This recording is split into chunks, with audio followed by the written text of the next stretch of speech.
नमस्कार दोस्तों, स्वागत है आपका हमारे चैनल प्रवीण करियर पॉइंट पर। दोस्तों आज की इस वीडियो में हम बात करेंगे NCERT UP board 11th history का पार्ट 2। दोस्तों मैं प्रयास करूंगा कि हमारी इस पार्टी में पहला चैप्टर कंप्लीट हो जाए और साथ ही दोस्तों मैं इस वीडियो के नीचे डिस्क्रिप्शन लिंक में इस पूरे पार्ट का PDF नोट्स भी दे दूँगा, तो आप वहाँ से जाकर इसका PDF नोट्स भी डाउनलोड कर सकते हो जाए। चलिए शुरू करते हैं। ऑस्ट्रेलोपिथेकस। पहले वनमानुष को ऑस्ट्रेलोपिथेकस अथवा दक्षिणी एप कहा जाता था। ये वनमानुष दक्षिण अफ्रीका में पाए जाते थे। ऑस्ट्रेलोपिथेकस तथा वनमानुष के हाथों के बनावट में भी काफ़ी अंतर था। ऑस्ट्रेलोपिथेकस के अवशेषों की खोज सन 1959 में जर्मनी में हुआ। अब आता है हाथों का क्रमिक विकास। हाथ की आकृति चिंपैंजी की तरह है। यह आकृति ठीक व सूक्ष्म पकड़ स्पष्ट करती है। यह होमिनिड की है। यह सूक्ष्म पकड़ दर्शाती है। उसमें पे शक्ति नहीं होगा, यहाँ पे होगा सूक्ष्म पकड़ दर्शाती है। आपको एक इमेज दिखाता हूँ, उससे आप समझिए। ये देखिए, तो ये इमेज है, ये दिखा रहा है चिंपैंजी का हाथ, और ये है होमिनिड का, और ये है मनुष्य का। ठीक है, तो यह आकृति मनुष्य की है। यह सशक्त पकड़ दर्शाती है। अगला टॉपिक है ऑस्ट्रेलोपिथेकस और होमो सेपियंस में अंतर। ऑस्ट्रेलोपिथेकस का मस्तिष्क होमो की अपेक्षा बड़ा होता है। इनके जबड़े भारी होते हैं। इनके दांत भी बड़े होते हैं। इनके हाथों की दक्षता सीमित होती है। इनमें सीधे खड़े होकर चलने की दक्षता यानी कि क्षमता थी। ये अपना अधिक समय पेड़ों पर गुजारते थे। दोस्तों आपको एक सवाल मिलेगा कि कौन से जीव पेड़ों पर अधिक समय अपना गुजारते थे, तो उसका उत्तर होगा ऑस्ट्रेलोपिथेकस। अब आता है हमारा होमो। इसका मस्तिष्क ऑस्ट्रेलोपिथेकस की अपेक्षा छोटा होता है। इनके जबड़े हल्के होते हैं। इनके दांत छोटे आकार के होते हैं। ये हाथों का अच्छा उपयोग कर लेते थे। इनमें सीधे खड़े होकर चलने की क्षमता अधिक थी। हमारा अगला टॉपिक है ऑस्ट्रेलोपिथेकस के लक्षण क्या हैं। ऑस्ट्रेलोपिथेकस प्रजाति को ऑस्ट्रेलोपिथेकाइन भी कहा जाता है। इनमें ऐसी विशेषताएं थीं जो मानव जैसी और वानर जैसी थी। उनके कंकाल से पता चलता है कि ये सीधे चलते थे। कुछ प्रजाति के दांत मानव की तरह अधिक होते थे। लगभग 25 लाख वर्ष पूर्व ध्रुवीय भाग हिमयुग के प्रारंभ से जब पृथ्वी के बड़े बड़े भाग पर बर्फ ढक गए तो जलवायु तथा वनस्पति की स्थिति में बड़े बड़े फेरबदल आ गए। तापमान और वर्षा में कमी होने के कारण जंगल कम होते चले गए और घास के मैदान का क्षेत्रफल बहुत अधिक बढ़ गया, जिससे ऑस्ट्रेलोपिथेकस समाप्त हो गए। अब आता है हमारा अगला टॉपिक होमो हेबिलिस क्या करते थे। ये औजार बनाने वाले थे। और होमो इरेक्ट्स सीधे खड़े होकर चलने वाले आदमी थे। और होमो सेपियंस प्राज्ञ या चिंतनशील मनुष्य। हम लोग इन्हीं प्रजाति के हैं, होमो सेपियंस। आधुनिक मनुष्य के जन्म के सिद्धांत में दो मॉडल बहुत प्रचलित हैं। एक है प्रतिस्थापन मॉडल और दूसरा है क्षेत्रीय निरंतरता मॉडल। तो पहले हम पहले मॉडल को समझते हैं। प्रतिस्थापन मॉडल। प्रतिस्थापन सिद्धांत के समर्थकों के अनुसार होमो सेपियंस का उदय अफ्रीका में हुआ। तो इनका जो तर्क है वो पहला तर्क क्या है कि आधुनिक मानव में शारीरिक तथा जननिक अर्थात उत्पत्ति के संबंध में समानताएं विद्यमान हैं।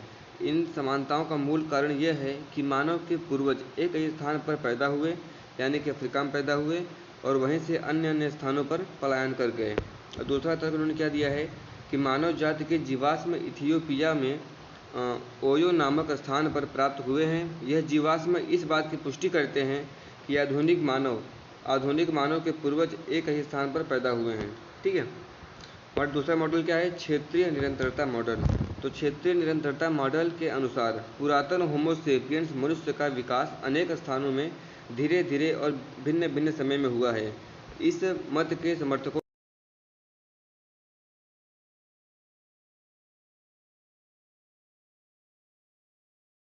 चली गई।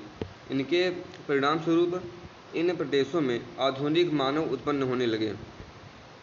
आधुनिक मानव के प्राकृतिक स्वभाव और लक्षण से यह पता चलता है कि यह अनुमान लगाया जा सकता है कि उनकी उत्पत्ति एक ही स्थान पर नहीं बल्कि अलग अलग स्थान पर अलग अलग समय पर हुई है। अब हमारा अगला जो टॉपिक है, और ये बहुत इंपॉर्टेंट टॉपिक भी है, कि आदिकालीन मानव के भोजन के प्राप्त करने के तरीके क्या थे। तो पहला है संग्रहण।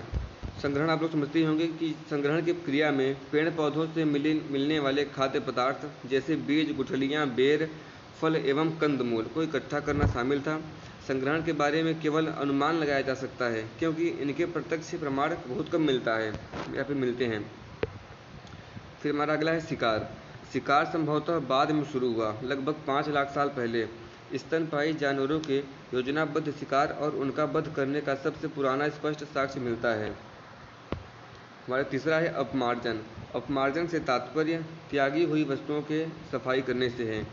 अब मुख्य रूप से यह माना जाने लगा कि आदिकालीन होमिनिड अपमार्जन के द्वारा ही जानवरों की लाशों से मांस मज्जा खुरच कर निकालने लगे थे। चौथा हमारा सबसे आसान है मछली पकड़ना।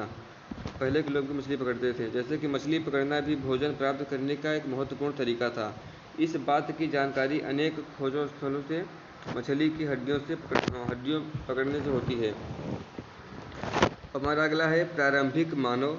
पेड़ों से गुफा तथा खुले स्थलों पर आवास। उनके आवास के बारे में बता रहे हैं कि गुफाओं तथा खुले निवास क्षेत्रों का प्रचलन 4 लाख से 1,25,000 वर्ष पहले शुरू हो गया था। इसके प्रमाण यूरोप पुरास्थलों में मिलते हैं। तो पहला प्रमाण क्या मिलता है कि दक्षिणी फ्रांस में स्थित लाजारेट गुफा की दीवार को 12 × 4 मीटर के आकार के एक निवास, जो कि निवास है, थोड़ा सा इस टाइप में मिस्टेक हो गया है, तो समझ लीजिएगा कि निवास स्थान से सटाकर बनाया गया है। दक्षिणी फ्रांस के समुद्र तट पर स्थित टेरा आमाटा एक अन्य पुरास्थल है। यह घास फूस और लकड़ी की छत वाली कच्ची झोपड़ियों से बनाई जाती है। अब दूसरा क्या बता रहे हैं कि केन्या में चेसो वांजा और दक्षिणी अफ्रीका में स्वार्ट क्रांस में पत्थर के औजारों के साथ साथ आग में पकाई गई चिकनी मिट्टी, जली हुई और हड्डियों के टुकड़े भी मिले हैं। हमारा अगला है, ये भी बहुत इंपॉर्टेंट है कि प्रारंभिक मानव द्वारा औजार का निर्माण कैसे किया जाता था। ऑस्ट्रेलोपिथेकस संभवतः औजार का उपयोग कैसे करते थे, इसे समझिए कि जंगली जानवरों को भगाने और भोजन के लिए, जानवरों का शिकार करने के लिए इनका उपयोग करते थे। होमो इरेक्टस ने पत्थर से कठोर औजार बनाया और निएंडरथल मानव बनाया, और औजार बनाने की परंपरा होमो सेपियंस निएंडरथल मानव के साथ साथ होमो सेपियंस या आधुनिक मानव को भी सौंप दिया।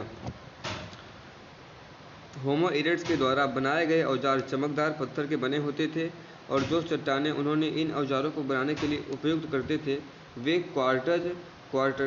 क्वार्टजाइट तथा अन्य ज्वालामुखी चट्टानें होती थी, क्योंकि सामान्य पत्थर से इतने चमकदार और इतने धारदार औजार नहीं बन पाते थे।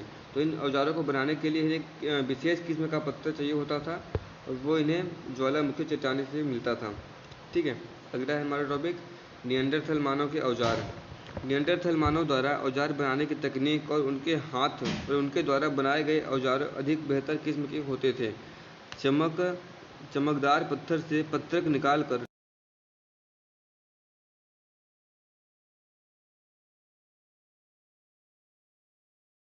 लकड़ी का हथौड़ा और पत्थर के हथौड़े, जिन्हें वे चट्टान से एक जैसे पत्रक निकालकर उपयोग में लाते थे। प्रारंभिक मानव द्वारा बनाए गए औजार पंच ब्लेड तकनीक नियोलिथिक या नवपाषाणिक युग के परिचायक थे। हमारा अगला टॉपिक है संप्रेषण और संचार के माध्यम, भाषा कला। मनुष्य ही एक ऐसा प्राणी है जिसके पास अभिव्यक्ति के निश्चित साधन और भाषा है। भाषा के विकास के संबंध में निम्न प्रकार के मत हैं। पहला मत क्या है? होमिनिड भाषा में अंग विक्षेप यानी कि हाव भाव, वो केवल हाथ हिला डुलाकर बस अपने मंतव्य को एक दूसरे से प्रदर्शित करते थे। दूसरा क्या है कि उच्चारित भाषा से पहले गाने या गुनगुनाने जैसे मौखिक या अशाब्दिक संचार का प्रयोग होता था। नर वानरों के समान ही मनुष्य की वाणी का प्रारंभ भी संभवतः आवाहन के अथवा बुलाने की क्रिया से शुरू हुआ होगा। ये बस एक अनुमान लगाया जा सकता है दोस्तों, क्योंकि किसी को पता नहीं है पहले क्या हुआ था।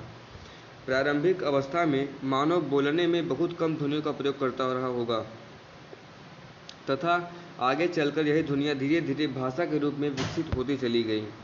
भाषा का विकास संभवतः सबसे पहले 20 लाख वर्ष पूर्व प्रारंभ में हुआ होगा।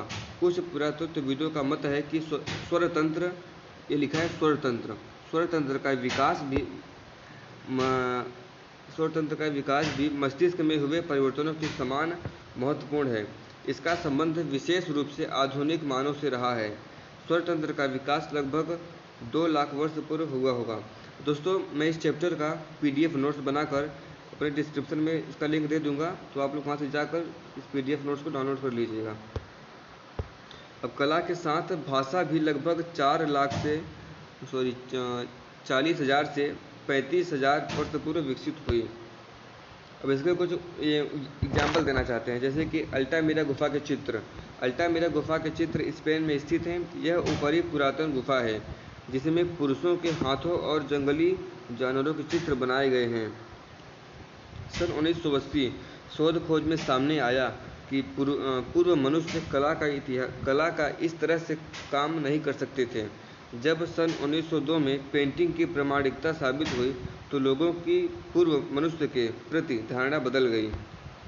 दूसरा हमारा मेन टॉपिक क्या है कि दहजा समूह। ये बहुत बार पूछा गया है, दहजा समूह क्या है। दहजा जनसमूह शिकारियों तथा संग्राहकों का एक छोटा समूह है जो लेक ईसाई एक खारे पानी की विभ्रग घाटी में बनी झील के आसपास रहते हैं।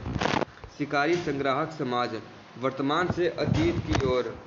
आज की शिकारी संग्राहक समाज शिकार और संग्रहण के साथ साथ अनेक आर्थिक गतिविधियों में लगे रहते हैं। ये जंगलों से मिलने वाली छोटी छोटी चीज़ों का विनिमय और व्यापार करते हैं अथवा आंतरिक समाज भौगोलिक। दोस्तों यहाँ पर थोड़ा सा कट गया है, मैं इसे पढ़ के बता देता हूँ। भौगोलिक, राजनीतिक और सामाजिक अर्थात सभी दृष्टियों से अलग अलग हैं। दोस्तों आज का हमारा चैप्टर ख़त्म होता है। मैं आशा करता हूँ कि आपको समझ में आया होगा। धन्यवाद।